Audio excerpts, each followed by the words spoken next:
Our 3 children left us on the side of a highway rest stop at 8 o'clock on a November night and drove away without looking back.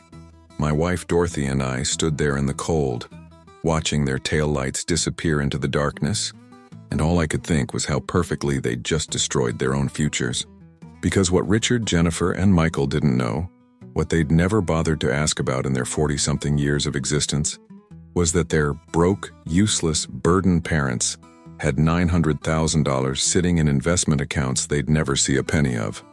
I'm Frank Morrison, 67 years old, married to Dorothy for 43 years, father to 3 of the most ungrateful, entitled, short-sighted children God ever cursed a man with. We raised them right, or so we thought. Fed them, clothed them, paid for their educations, sacrificed everything so they could have better lives than we did. And they repaid us by dumping us at a rest stop like garbage bags they couldn't be bothered to take to the curb. They took our cell phone back, the one they'd been paying for, as they loved to remind us, so we couldn't even call for help. Just left us there, elderly people, in the dark, and drove away laughing. If you've ever been abandoned by your own children, if you've ever been treated like you're worthless by the people you gave life to, if you've ever wondered whether revenge is sweeter than forgiveness, you're in the right place. Because this story doesn't end with us freezing to death at a rest stop. It ends with our children learning exactly how expensive their cruelty was going to be. Pull up a chair. This is going to be satisfying. See, Dorothy and I spent 40 years building a business nobody paid attention to. Morrison Electronics Repair, a little shop that fixed TVs and radios and then computers when those became a thing. We were quiet about our success. Modest house, modest car, modest everything. We didn't flash wealth because we were testing our children, waiting to see if they'd love us for who we were or what we could give them. They failed that test spectacularly. And now they were about to fail the biggest test of all, living without the inheritance they'd been counting on since we turned 60. The rest stop had a payphone, one of the last ones in America probably. I had a quarter in my pocket. Dorothy always made sure I carried emergency change, and I had a phone number memorized. Leonard Katz, our attorney for 25 years, the man who'd helped us structure our assets, our trusts, our ironclad will that our children had never seen. "Leonard," I said when he answered, "it's Frank Morrison. Our kids just abandoned us at a rest stop off Interstate 80. I need you to send a car, and then I need you to rewrite the will. All of it. Tonight." Subscribe to Grandpa's Diaries if you want to hear how 2 elderly people turned the worst night of their lives into the beginning of their children's permanent nightmare. Because what happened next wasn't just revenge. It was justice served ice cold with a side of poetic irony. And every single second of their downfall was earned. They wanted us gone. They got their wish. But they also got consequences. The kind that last forever. Dorothy squeezed my hand while we waited for the car Leonard was sending. She wasn't crying. Neither was I. We were past tears, past hurt, past the part where we tried to understand how we'd raised children capable of this. We were in the planning phase now, the execution phase, the part where 43 years of marriage and partnership and quiet strength turned into a weapon our children would never see coming. They thought they'd abandoned helpless old people. They'd actually abandoned the 2 people who held their entire financial futures in our liver-spotted hands. And we were about to let go. Richard was born when I was 25, and Dorothy was 23. We were kids ourselves, barely making rent, but we loved him with everything we had. I remember holding him in the hospital, promising him the world, promising myself I'd be a better father than mine was. I worked 3 jobs that first year. Dorothy went back to work at the electronics shop when Richard was 6 weeks old, bringing him in a bassinet we kept behind the counter. We built everything from nothing for that boy. Everything. Jennifer came 3 years later, and Michael 3 years after that. By then, Morrison Electronics was doing well enough that we could afford a small house in a decent neighborhood. Nothing fancy. 3 bedrooms, 1 bathroom, a yard where the kids could play. Dorothy managed the books while I ran the shop, and together we turned that little repair business into something real.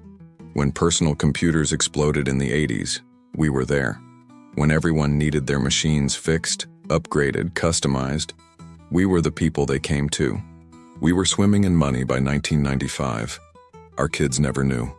We paid for Richard's business degree at State, Jennifer's law school, Michael's real estate license and startup costs. We gave them down payments for their first homes, helped with their weddings, babysat their children when they asked.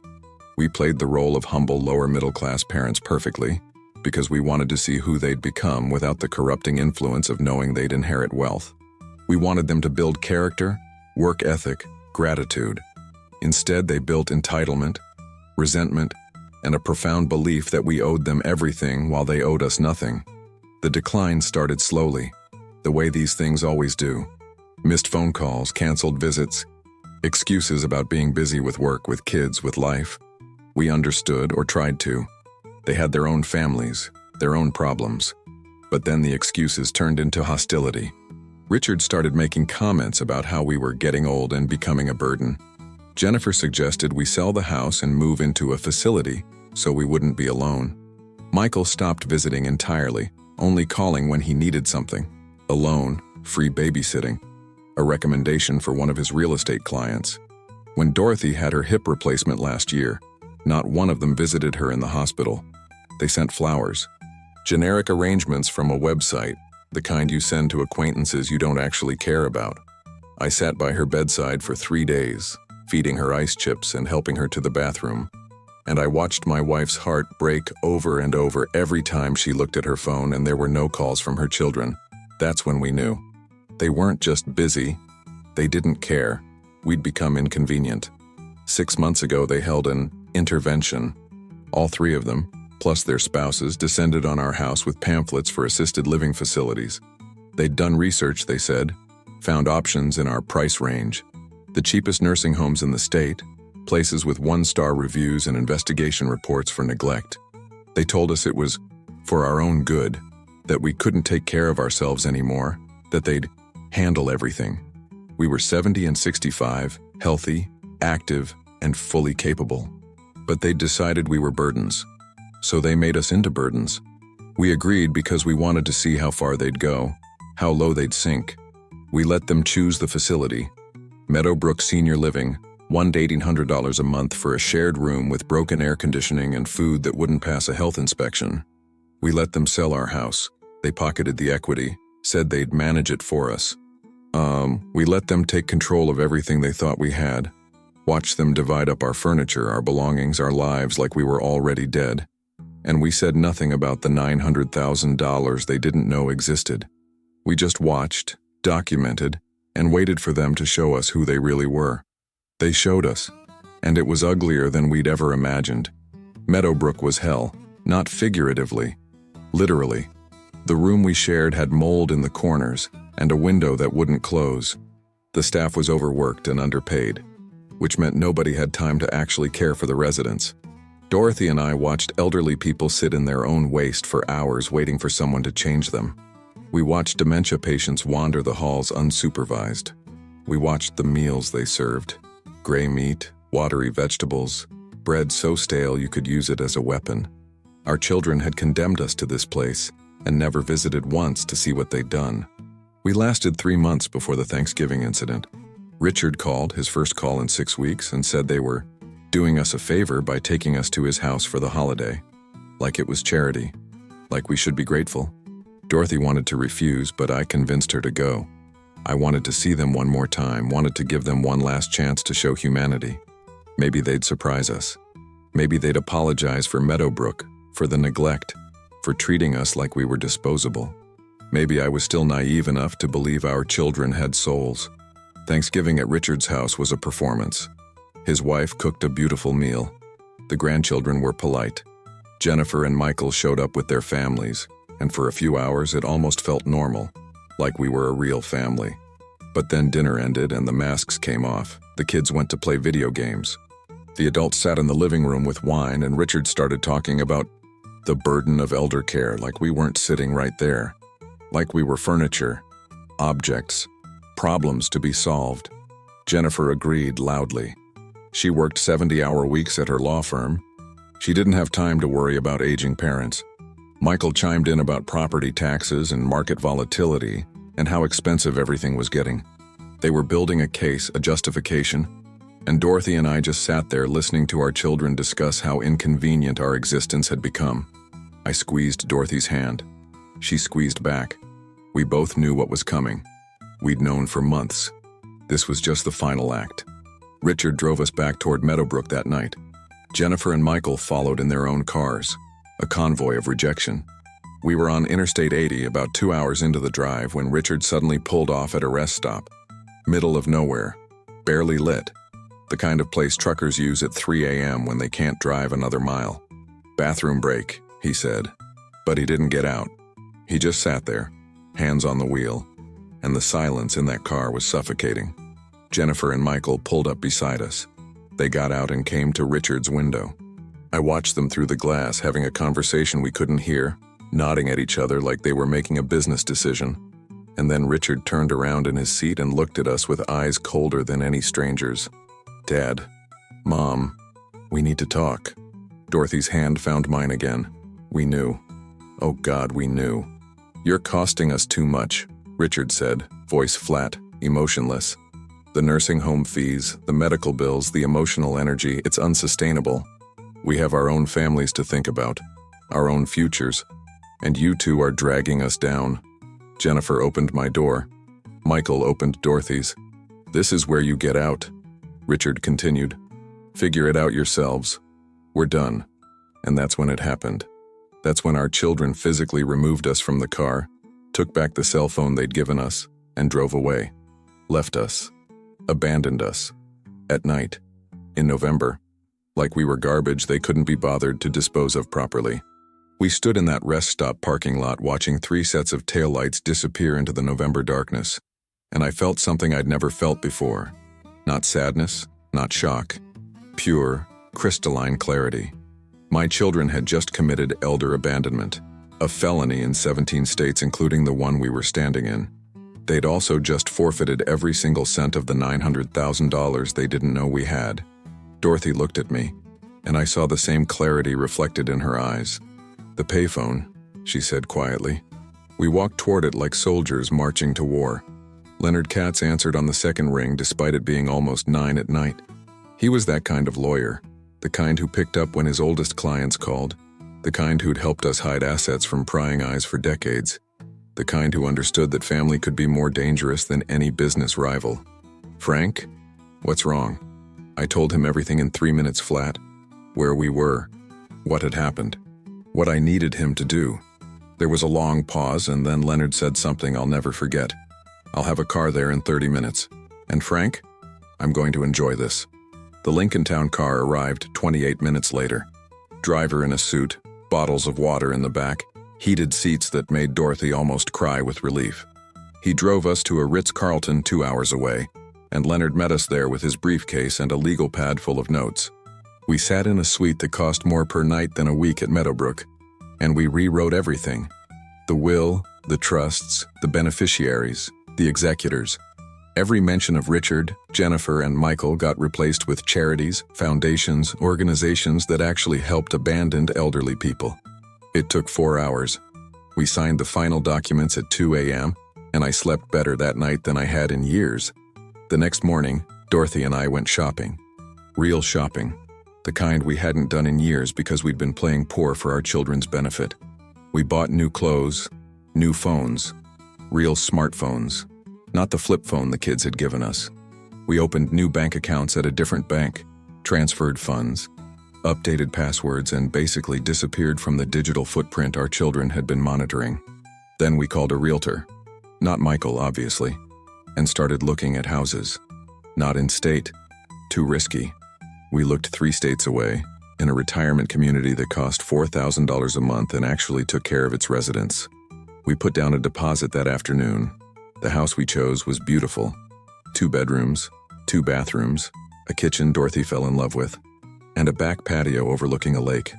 It cost $285,000, which we paid in cash. Our neighbors were other retirees, a former doctor, a retired teacher, a couple who'd owned a bakery for 40 years, people who'd worked hard, saved smart, and weren't being bled dry by ungrateful children. We moved in within 2 weeks, and for the first time in years, Dorothy smiled like she meant it. We were free, invisible, Gone from our children's lives just like they'd wanted, except we'd taken their inheritance with us. We didn't contact them, didn't call, didn't write, didn't leave forwarding information. We simply vanished. Let them wonder if we'd frozen to death at that rest stop. Let them wonder if we'd died in some hospital without identification. Let them wonder if they'd actually committed manslaughter through negligence. We knew they'd eventually check Meadowbrook, find out we'd never returned, and have to decide whether to file a missing persons report and risk admitting what they'd done. We wondered which would win, guilt or self-preservation. We bet on self-preservation. We won that bet. 6 months passed in our new life. We made friends, joined clubs, took art classes and swimming lessons. Dorothy learned to paint. I learned to cook something other than scrambled eggs. We video called with our grandchildren through fake social media accounts their parents didn't know about, because we wanted the kids to know their grandparents even if their parents were monsters.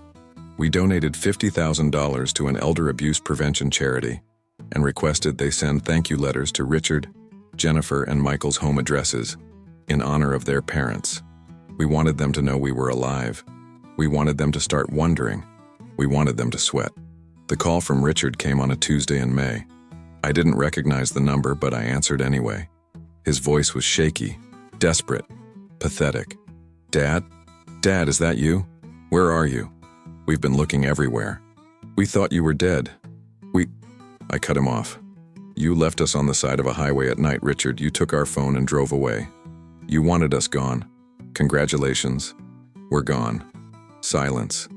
Heavy, suffocating silence. Then quietly, Dad, I need to talk to you about something important. Can we meet? And that's when I knew. He needed money. And he was about to find out exactly how much he'd thrown away at that rest stop. I agreed to meet Richard at a diner halfway between his city and our new home. I didn't tell him where we lived. Didn't give him any information except a time and place. Dorothy wanted to come, but I convinced her to stay home. Let me handle this, I said. You've suffered enough. She kissed my cheek and made me promise to record the conversation on my phone. I promised. I wanted documentation of every word, evidence, ammunition for what I knew was coming. Richard looked terrible. He'd aged 10 years in 6 months. Hair graying at the temples, bags under his eyes, suit wrinkled like he'd slept in it. He stood when I walked in, tried to hug me. I stepped back. The hurt on his face would have been satisfying if it wasn't so obviously performed. We sat across from each other in that booth like strangers negotiating a hostage situation. He ordered coffee he didn't drink. I ordered nothing. You look good, Dad, he said finally. I said nothing, just stared, waiting. It took him 15 minutes to get to the point. 15 minutes of small talk and fake concern and questions about Mom and where we'd been and why we'd disappeared. I let him spiral, let him dig. Finally, desperately, he cracked. Dad, I'm in trouble. Big trouble. My business is failing. I'm about to lose everything, the house, the cars, my kids' college funds. I need help. I need a loan. Just $200,000 to keep things afloat until I can turn it around. I know you and Mom don't have much, but maybe you have some savings or equity or something you could... I started laughing. Couldn't help it. The sound came from somewhere deep and bitter, and Richard's face went white. What's funny? He asked, voice small. I pulled out my phone, opened my banking app, and turned the screen toward him. $847,000. Right there in plain numbers. His eyes went wide, mouth dropping open, brain clearly trying to process what he was seeing. That's not real. That can't be real.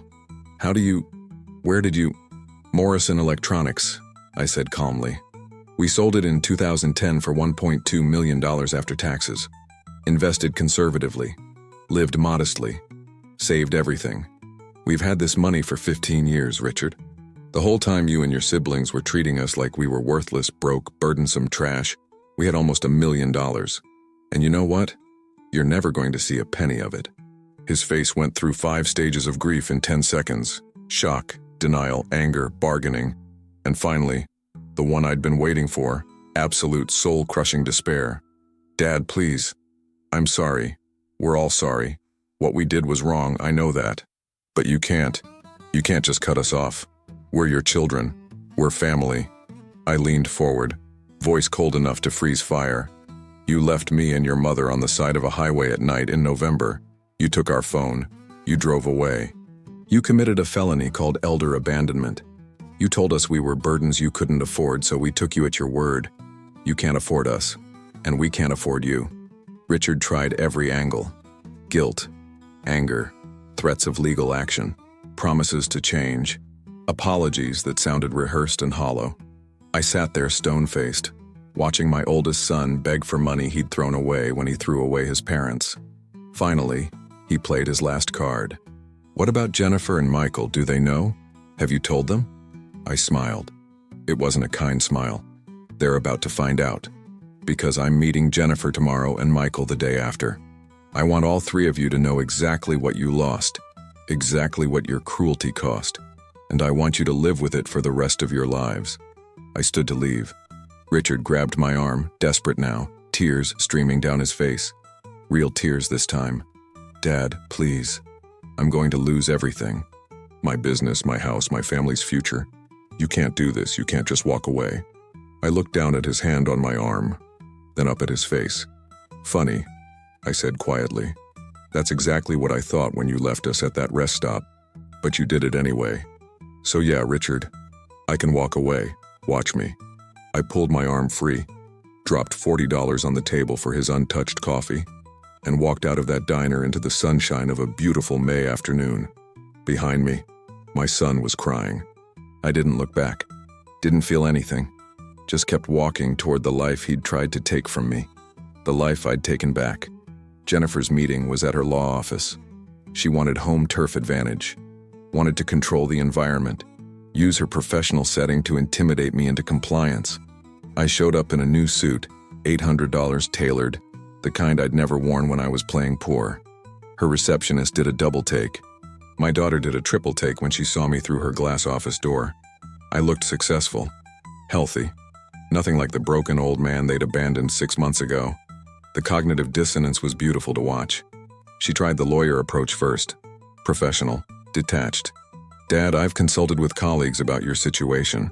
What Richard, Michael, and I did could be construed as elder abandonment under state law.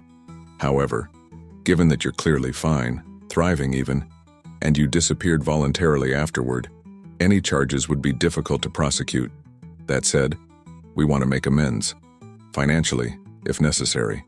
She slid a piece of paper across her desk, a contract offering me $50,000 as restitution in exchange for signing away my right to sue. I didn't touch it. Instead, I slid my phone across the desk, showing her the same bank balance I'd shown Richard, $847,000. Jennifer's professional mask cracked like cheap porcelain. That's not possible. You worked in electronics repair. You lived in a tiny house. You were on Medicaid. You couldn't have. I interrupted her. We were never on Medicaid, Jennifer. We had excellent private insurance we paid for ourselves. We chose to live modestly because we were testing you three, waiting to see if you'd love us or use us. You failed. Her face went red, then white, then red again. You were testing us? You lied to us? The audacity nearly made me laugh. We never lied, we just didn't advertise. You assumed we were poor because we didn't flaunt wealth. You assumed we were helpless because we were old. You assumed you could throw us away like garbage because we had nothing you wanted. You were wrong on every count. Jennifer's lawyer brain was working overtime now, looking for angles, loopholes, ways to fix this. The will. You have a will. What does it say? I smiled. It used to leave everything to you three equally. Now it leaves everything to elder care charities. Leonard Katz rewrote it the night you abandoned us. Ironclad, unbreakable. You're not getting a cent. She tried threats next. I could sue. Undue influence. Mental incompetence. Financial exploitation by your lawyer. I leaned back, comfortable, in control. Go ahead. I'm 70 years old, sharp as ever, and Leonard has documented proof of our mental competence. Plus, I have recordings of Richard begging me for money yesterday. I'll have recordings of Michael doing the same tomorrow. And I have this. I pulled out a folder. Inside were printouts, the Meadowbrook investigation reports Leonard had obtained, neglect violations, health code failures, criminal charges pending against the facility. You signed the custodial care documents, Jennifer. You're legally responsible for placing us there. If I testify in the state investigation, you could lose your law license." The color drained from her face completely. She'd put us in a facility under criminal investigation and signed her name to it. Her career, her reputation, her entire professional identity was suddenly on the line. "You'd testify against your own daughter?" Her voice cracked. I stood, buttoning my jacket. "You abandoned your own parents." "So yes, I would," enthusiastically. She started crying. The professional mask completely gone now, just my daughter breaking apart. "Daddy, please, I'm sorry, we're all sorry, we were stupid and cruel and wrong. But you can't ruin our lives over one mistake." One mistake. Like abandoning us was an oopsie. Like leaving us to potentially die was equivalent to forgetting a birthday. It wasn't one mistake, Jennifer. It was 3 years of neglect. 3 years of treating us like burdens. 3 years of counting the days until we died so you could inherit. Well, congratulations, we're not dead, we're thriving. And you're inheriting exactly what you deserve. Nothing. I walked toward the door.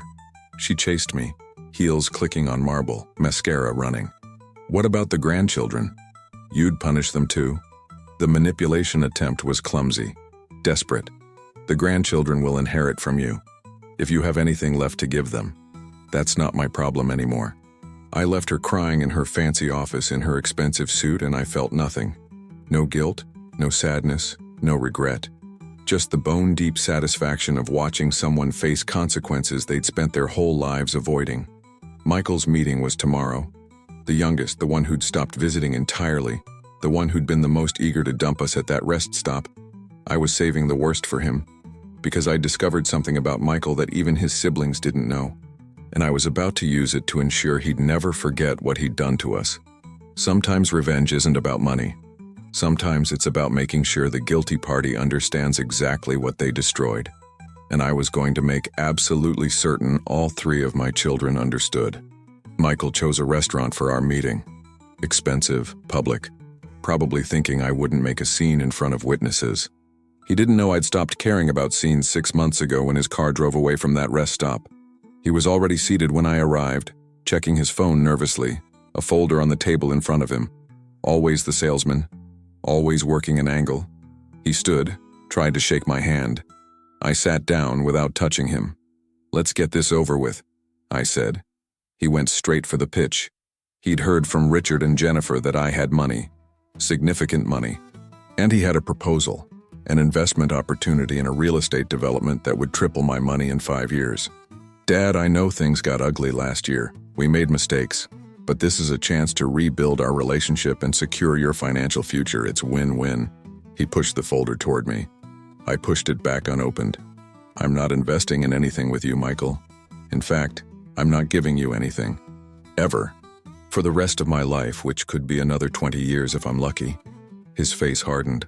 The salesman mask slipped, revealing the cold opportunist underneath.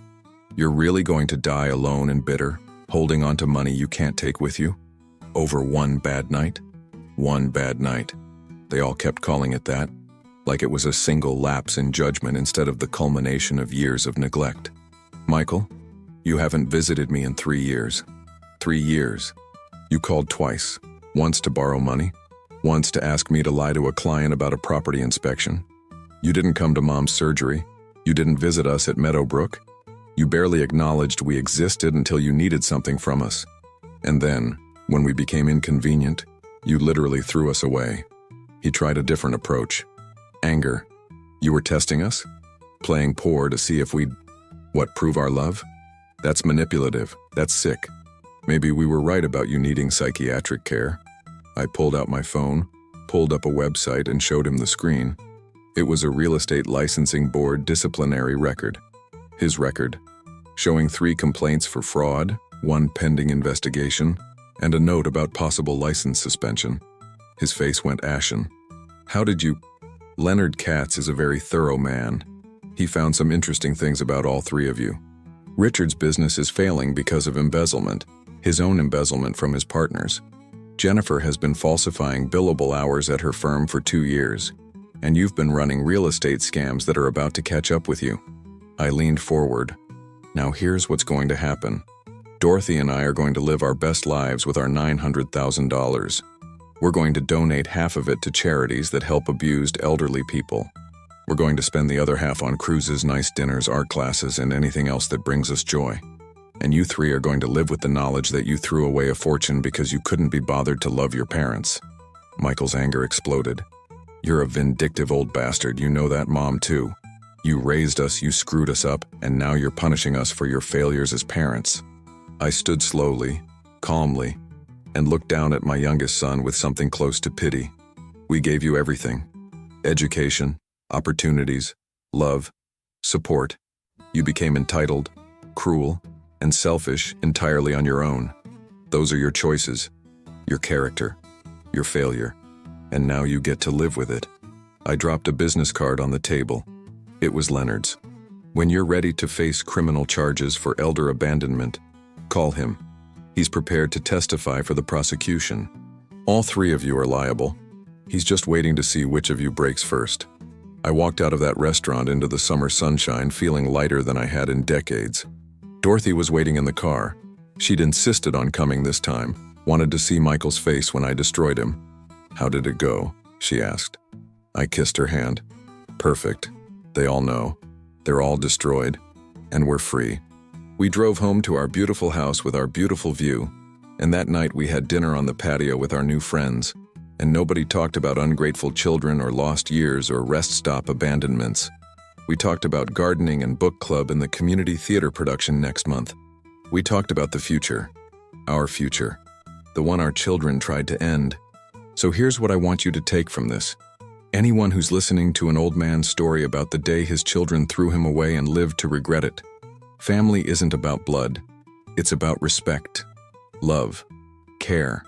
And when those things are gone, when you're being treated like a burden instead of a human being, you have every right to walk away. Even if it means taking your money with you. Even if it means watching them suffer the consequences of their cruelty. That's not revenge. That's called boundaries. And it's never too late to set them. If this story resonated with you, if you've ever been discarded by people who should have loved you, drop a comment below. Tell me your story. And subscribe to Grandpa's Diaries, because Dorothy and I have a lot more living to do. And we're going to document every beautiful moment of it. Our children wanted us gone. They got their wish, but they should have been more careful what they wished for. Because the broke, helpless parents they abandoned don't exist anymore. We've been replaced by two people who know exactly what they're worth. And it's a hell of a lot more than our children will ever deserve. The rest stop was cold. But poverty looks great on them.